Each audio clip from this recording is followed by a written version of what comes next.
Bab 325. Gadis itu tersenyum hangat. "Apa kabar?" sapanya. "Aku dengar kalau Mbak Ayu sudah lahiran," lanjut Nisa. Tangannya menenteng sebuah paperback berisi kado. "Iya, benar.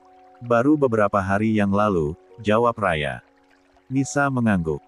"Aku ingin melihat bayinya sekaligus mau nganterin ini. Mumpung sekalian ke sini." Nisa mengulurkan sesuatu ke tangan Raya. "Undangan pernikahan. Kamu akan menikah, Nis." "Masya Allah, Alhamdulillah. Aku ikut senang, selamat ya," tutur Raya bersemangat. "Insya Allah. Doakan semoga lancar dan jangan lupa datang. Undangan itu untuk seluruh keluarga ini," timpal Nisa. "Insya Allah. Sebisa mungkin diusahakan datang," balas Raya. Ia kembali menatap kartu undangan untuk melihat tanggal yang tertera termasuk nama calon mempelai yang tertulis di sana. Mata Raya tiba-tiba membulat begitu melihat siapa nama calon pengantin laki-laki yang terpampang di sana. 79. Meski dulu sempat berkonflik dengan wanita di hadapannya, tapi Raya sudah tak pernah lagi mengingatnya. Yang ia ingat hanyalah kebaikan yang pernah dilakukan Nisa untuknya. Dengan seperti itu, maka tak akan ada celah kebencian untuk memasuki hatinya meski tipis. Sekarang, Raya justru menganggap Nisa adalah bagian dari keluarga. Apalagi Nisa pun seringkali mengikuti seluruh acara penting keluarga Adiputra. Dan kini, sebagai sesama keluarga, Raya ikut bahagia atas kabar gembira yang dibawa oleh gadis desa tersebut. Raya memang sempat tercengang melihat nama yang tertulis di kartu undangan. Namun detik berikutnya, ia langsung tersenyum mereka karena tahu persis jika calon suami Nisa adalah laki-laki yang baik. Laki-laki yang sama yang dulu pernah mengejar dirinya, hanya saja Raya tak pernah memiliki perasaan apapun. "Beneran Kak Gio, Nis?" tanya Raya memastikan. Nisa mengangguk malu-malu. Pipi gadis itu langsung bersemu memerah. "Sejak ketemu lagi di resepsi pernikahan Mbak Raya dan Areihan, kami mulai dekat. Kak Gio jadi sering telepon. Kadang ngajak jalan juga kalau aku libur bekerja. Awalnya aku pikir iseng atau hanya cari tempat pelarian. Tapi ternyata dia gak patah semangat. Dia terus meyakinkan aku kalau dia serius sama aku. Dan akhirnya, sebulan yang lalu, dia melamarku untuk menjadi istrinya. Dan seminggu lagi kami akan menikah. Makanya besok aku pulang kampung. Ijab kabulnya memang diselenggarakan di kampung, tapi resepsinya di sini. Soalnya keluarga dan kerabat Kak Gio banyaknya di sini. Gak memungkinkan untuk datang ke kampung," ungkap Nisa panjang lebar. "Masya Allah, aku ikut senang pokoknya, Nis. Semoga acaranya lancar ya," timpal Raya penuh senyuman. "Amin. Makasih ya. Jangan lupa datang. Karena setelah resepsi, sepertinya aku akan ikut pindah dengan Kak Gio ke luar kota. Bulan depan dia dimutasi dari tempat kerjanya. Makanya dia ingin buru-buru menikah. Biar di tempat barunya nanti ada yang ngurusin," timpal Nisa mengulum senyum. "Duh, serunya yang mau manten. Nanti aku kasih tahu Kak Reihan." "Insya Allah kami datang," balas Raya. "Ayo, masuk dulu." Katanya mau jenguk bayi, lanjut Raya. Keduanya melangkah bersamaan menuju ruangan tengah. Di mana bayi yang usianya belum sampai seminggu itu sedang ditidurkan di sana menggunakan kasur busa.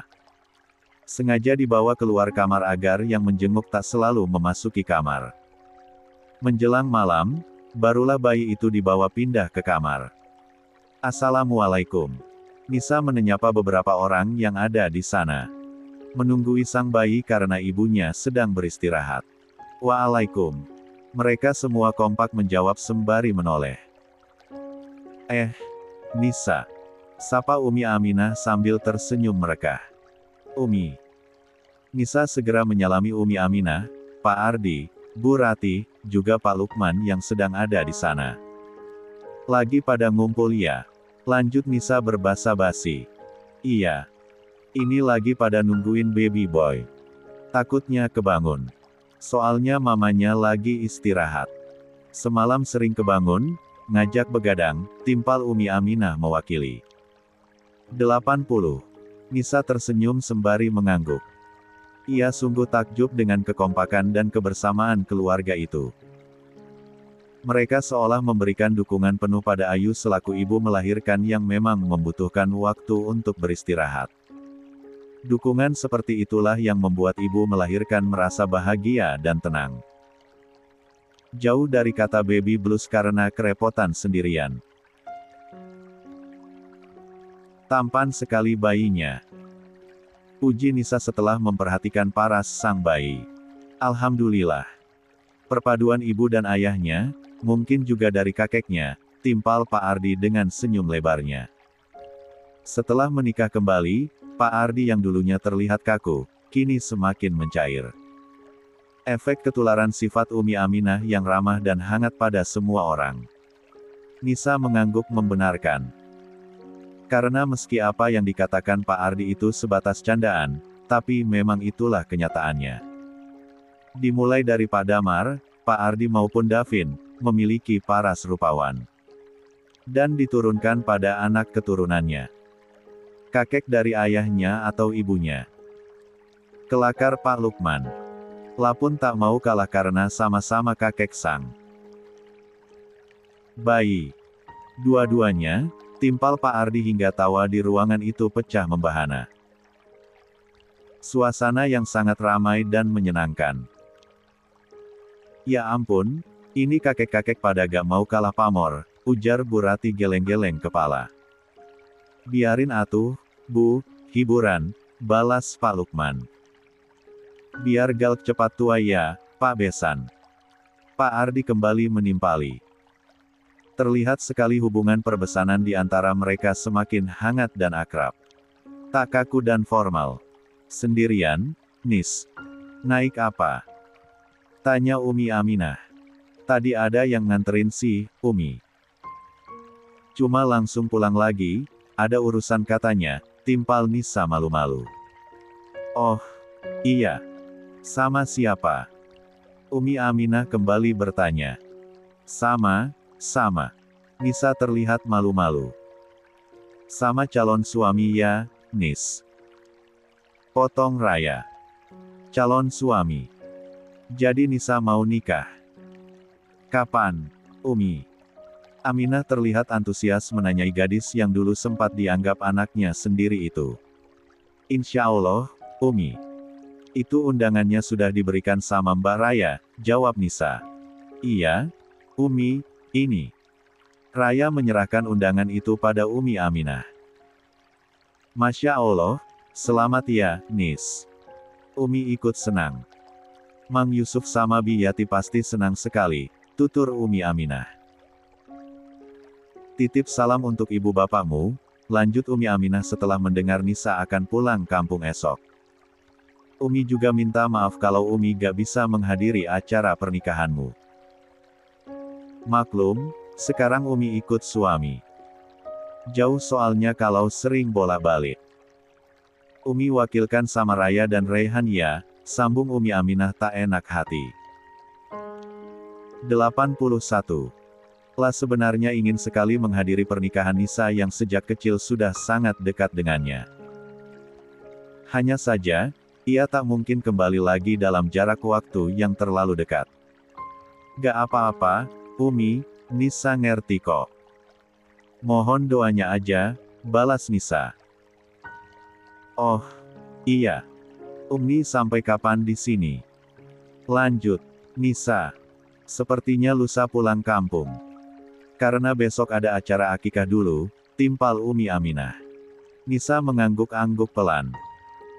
Mereka semua pun terus berbincang ringan hingga suara tangisan bayi membuat perbincangan mereka terhenti. Umi Aminah dengan sigap mengambil cucunya itu. Menimang-nimangnya dengan penuh kasih sayang. Sementara Nisa pamit setelah menyerahkan kado yang dibawanya pada Raya. Padahal belum sore-sore banget loh, Nis. Nanti aja pulangnya, kata Raya sembari menunggu kedatangan ojek online yang dipesan Nisa. Belum beresin barang-barang buat pulang kampung besok, jawab Nisa. Oh iya. Raya manggut-manggut tipis. Nah itu ojeknya, lanjut Raya. Iya. Aku pulang ya. Titip salam buat Mbak Ayu, timpal Nisa. Siap. Raya menyahut pendek. Ia pun melambaikan tangan pada Nisa yang mulai melaju dengan ojeknya. Raya baru akan kembali memasuki rumah saat sebuah mobil berhenti di pekarangan, lalu turunlah Raihan yang baru saja pulang bekerja. Sayang, ngapain? Tanya Raihan. Raya lekas menghampiri sang suami dan mencium punggung tangannya Taksim. Anterin Nisa, akunya jujur. Nisa, dia kesini. Balas Raihan. Raya mengangguk lalu mengaitkan tangannya ke lengan Raihan.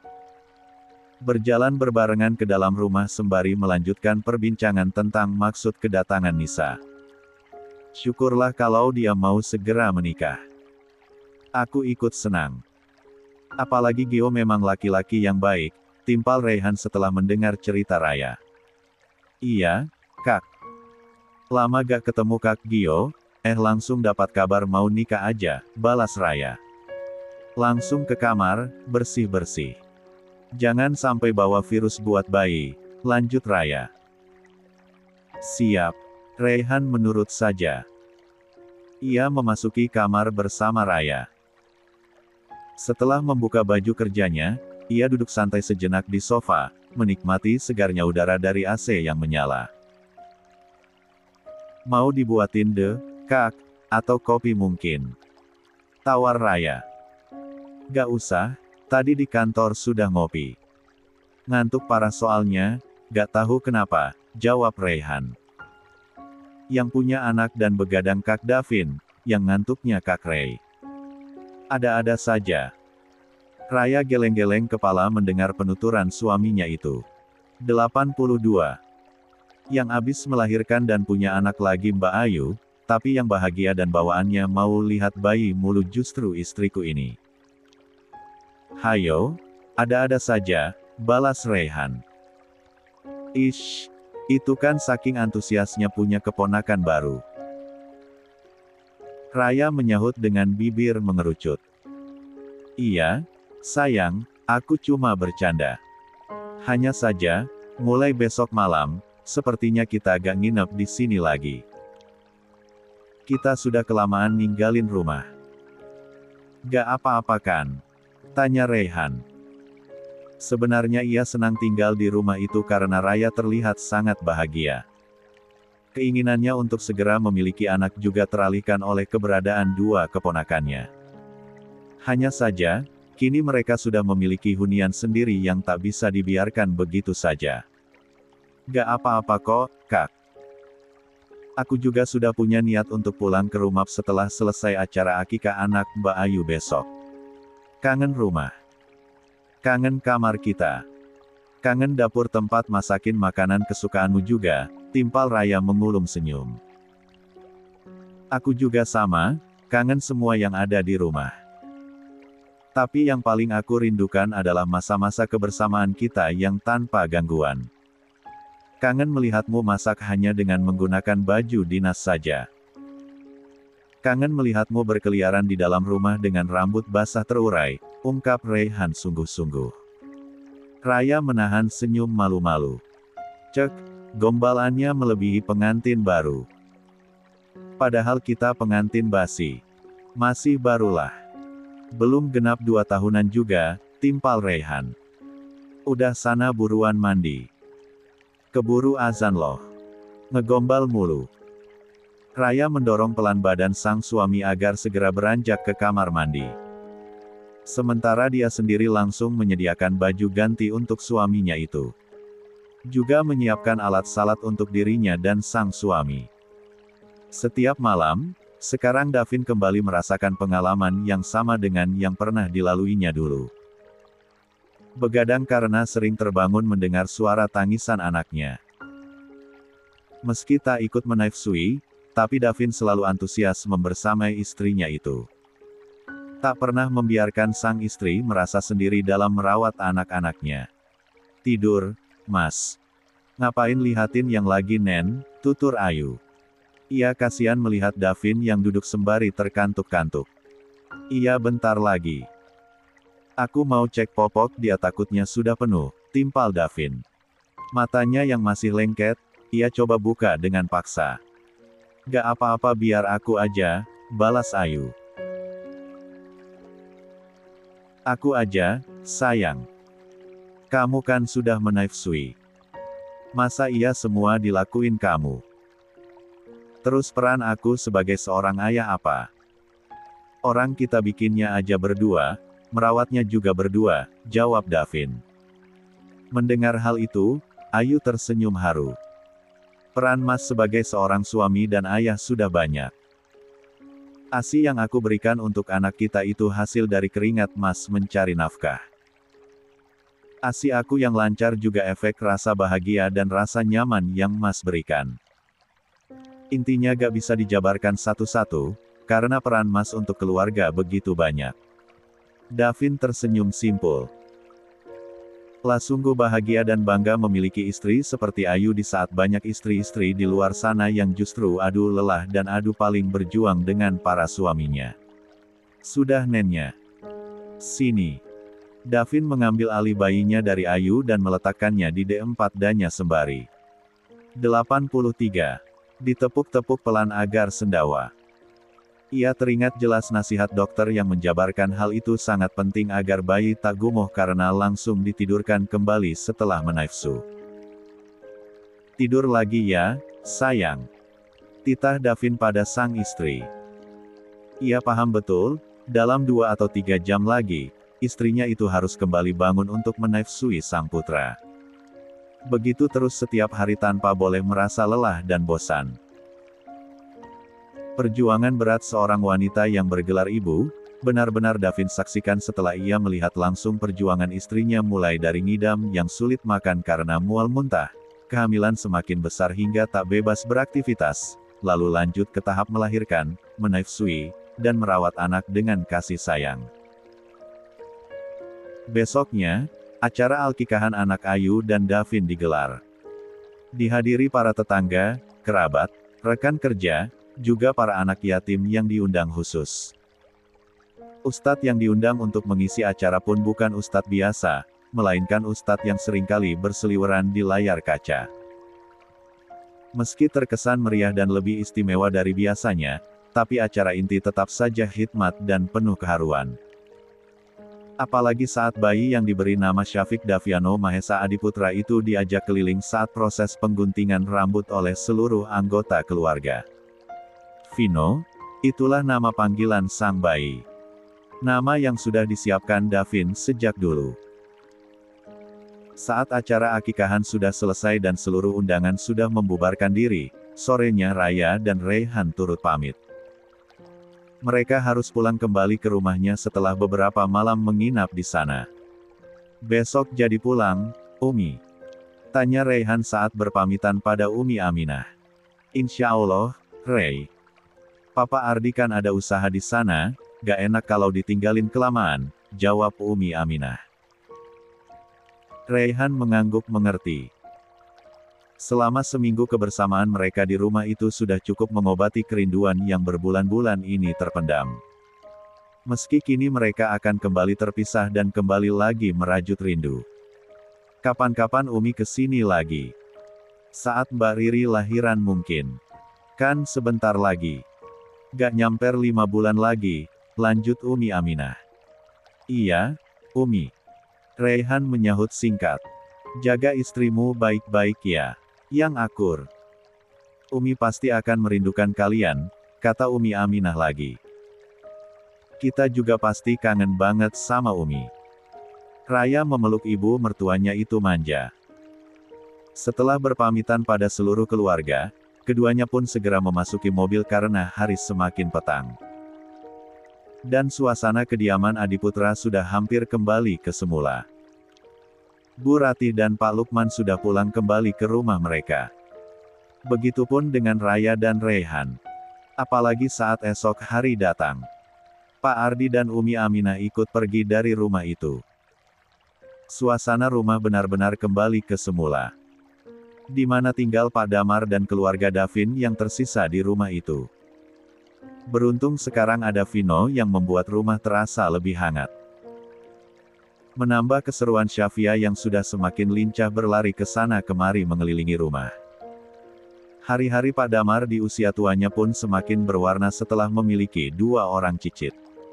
Syafia yang 84. Semakin hari semakin cantik dan mengingatkannya pada mendiang putrinya. Juga Vino yang dari waktu ke waktu semakin mirip sang ayah, membuat Pak Damar terasa mengenang kembali masa-masa Davin saat kecil. Di usia tuanya, Pak Damar begitu bahagia dan merasa beruntung karena bisa menyaksikan langsung pertumbuhan kedua cicitnya. Di mana Syafia kini sudah semakin lancar berbicara dan semakin cerewet sementara Vino sudah bisa tengkurap bolak-balik dan mulai mengoceh tak jelas. Di rumah berbeda, kehamilan Riri pun kian besar. Wanita yang badannya semakin membulat seiring perutnya yang juga sangat membuncit itu sudah tak sabar menunggu HPL atau hari prediksi lahir yang jatuh pada bulan itu. Menunggu detik demi detik hari itu tiba. Pada persalinan anak pertamanya dulu, Riri melahirkan secara caesar. Dan untuk anak keduanya kini pun, ia dan Ricky memilih cara caesar juga. Sebenarnya bisa saja melahirkan secara normal mengingat jarak antara anak pertama dengan anak kedua sudah lebih dari 2 tahun. Hanya saja, Ricky tak ingin menanggung resiko sedikitpun. Sayang, lagi apa? Tanya Ricky saat melihat sang istri tengah berdiri di depan kalender.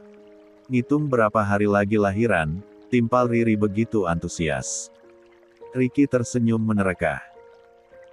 Ia melangkah mendekat kemudian memeluk istrinya itu dari belakang dan mengusap lembut perut sang istri. Sabar ya, jadwal operasinya masih 3 hari lagi, timpal Ricky, ia masih mengelus perut sang istri seolah ingin mengajak anaknya berinteraksi. Hari-hari di mana melihat sang istri mengandung anaknya adalah hari-hari yang paling bahagia untuk Ricky. Dia bisa menyaksikan sendiri pertumbuhan janinnya dari waktu ke waktu hingga sampailah pada hari di mana ia akan segera dilahirkan. Mengajak anaknya berbicara juga menjadi aktivitas Ricky setiap harinya. Dan di saat calon anaknya itu memberi tanggapan dengan gerakan di dalam perut sang istri, Ricky akan merasa sangat senang. Seperti halnya hari ini. Dia berjongkok, mencium perut sang istri dengan lembut. Halo, sayang. Ini ayah. Gimana kabarmu hari ini? Sudah siap ketemu ayah sama mama belum? Sabar ya. Masih ada 2 hari lagi. Setelah itu kita semua akan berkumpul, tutur Ricky pelan. Geliat pelan terlihat di perut Riri yang membuncit. Menghadirkan senyum merekah di wajah Ricky. Masih bangun ya? Belum bobo? Ini sudah malam loh, sayang. Bobo dulu. Lanjut Ricky. Katanya disuruh bobo tapi anaknya diajak ngobrol mulu, timpal Riri. Hehe, iya. Habisnya gemas. Pengen banget cepat ketemu. Sudah gak sabar, balas Ricky. Tak heran, Riri memaklumi sifat suaminya itu. Karena ini adalah anak pertama Ricky yang merupakan darah dagingnya sendiri. Hingga selama kehamilan pun, Ricky selalu ikut berkontribusi besar pada kesehatan kehamilannya. Mengingat waktu sudah malam, sepasang suami istri itu akhirnya tertidur. Apalagi semua anak-anaknya pun sudah tidur sejak tadi. 85. Dalam lelapnya tidur malam ini, tiba-tiba Riri terbangun saat perutnya terasa sedikit sakit. Seperti ada yang mencubit dari dalam. Kenapa perutku sakit ya? Gumam Riri sembari mengelus pelan. Ia memang belum pernah merasakan bagaimana kontraksi hendak melahirkan karena anak pertamanya lahir dengan cara caesar. Semula Riri mengabaikan rasa sakit itu tapi saat ia hendak tidur lagi, rasa sakit itu kembali datang. Ya Allah, apa aku mau lahiran ya? Padahal kan jadwal operasinya masih lusa, gumam Riri mulai cemas. 86. Riri menatap jam dinding. Jarum pendeknya sudah menunjuk ke angka 1 dini hari. Itu artinya, ia baru tertidur kurang lebih 3 jam saja. Waktu yang sangat kurang untuk beristirahat. Namun untuk tidur kembali pun ia merasa tak nyaman dengan rasa aneh di perutnya. Sensasi mules yang baru pertama kali dia rasakan. Mengira rasa sakit itu berasal dari ingin buang air besar, Riri pun menuruni tempat tidur pelan-pelan. Lalu berjalan menuju kamar mandi dengan hati-hati.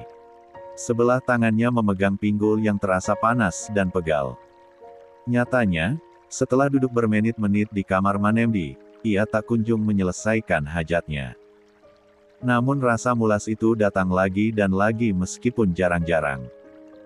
Keluar dari kamar mandi, Riri melirik Ricky yang sedang tidur dengan sangat nyenyak. Lalu berganti menatap Siva yang tidur di tempat tidur terpisah yang juga begitu lelap. Anak perempuan yang usianya sudah menginjak 2 tahun itu memang sudah berhenti menafsu sejak beberapa bulan lalu. Tak lama setelah Riri dinyatakan hamil lagi. Gak nyak. Gak mau nen. Itu yang dikatakan Siva dengan suara kadelnya.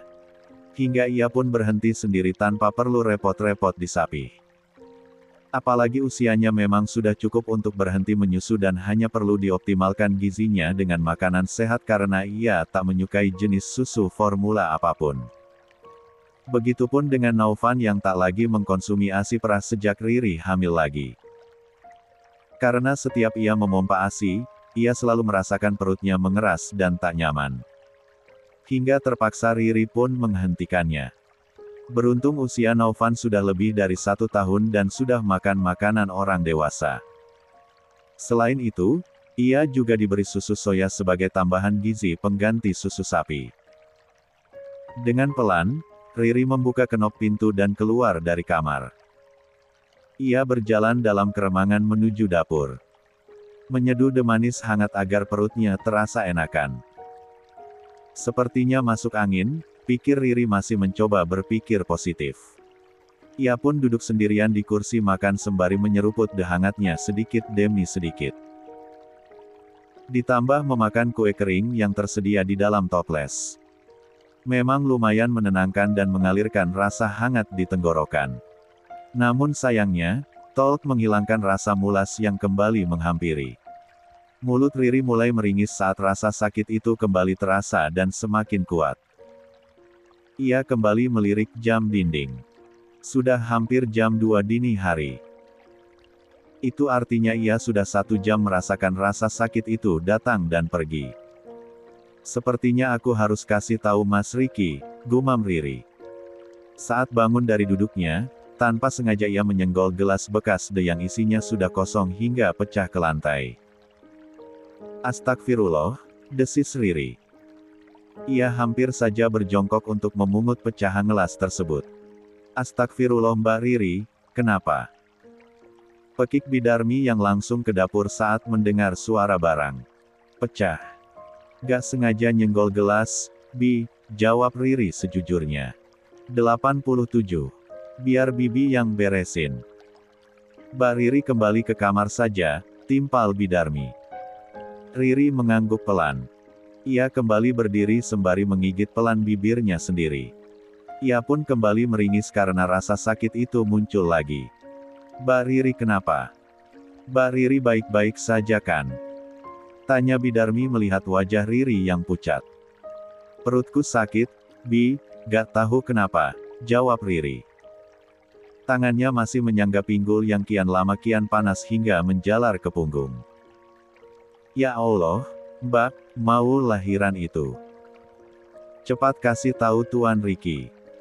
Biar buru-buru dibawa ke RS, timpal Bidarmi dengan cemas. Iya, Bi. Nanti titip anak-anak ya. Balas Riri. Ia hampir saja melangkah tapi tiba-tiba saja cairan bening mengucur deras dari jalan lahirnya. Astagfirullah, Bi. Ini apa? Badan Riri mulai gemetar saat merasakan air bening itu tak kunjung surut. Terus mengucur bak sedang buang air kecil. Ia panik bukan main. Juga takut sang janin kenapa-kenapa. Ya Allah, Mbak. Itu sepertinya air ketuban. Bidarmi tak kalah panik. Tapi ia masih mencoba untuk tetap tenang dan berjalan cepat menuju kamar Riki. Tuan, Tuan. Bidarmi menggedor pintu kamar Riki dengan sedikit kencang. Riki menggeliat. Ia sempat keheranan saat melihat ke sebelahnya karena Riri tak ada di sana. Ia juga sempat melirik jam dinding dan merasa aneh karena asisten rumah tangganya itu mengetuk pintu kamar di waktu yang tak biasa. Sambil menahan sisa kantuk, Riki terbangun lalu membuka pintu. "Kenapa, Bi?" tanyanya seraya mengucek mata yang masih lengket.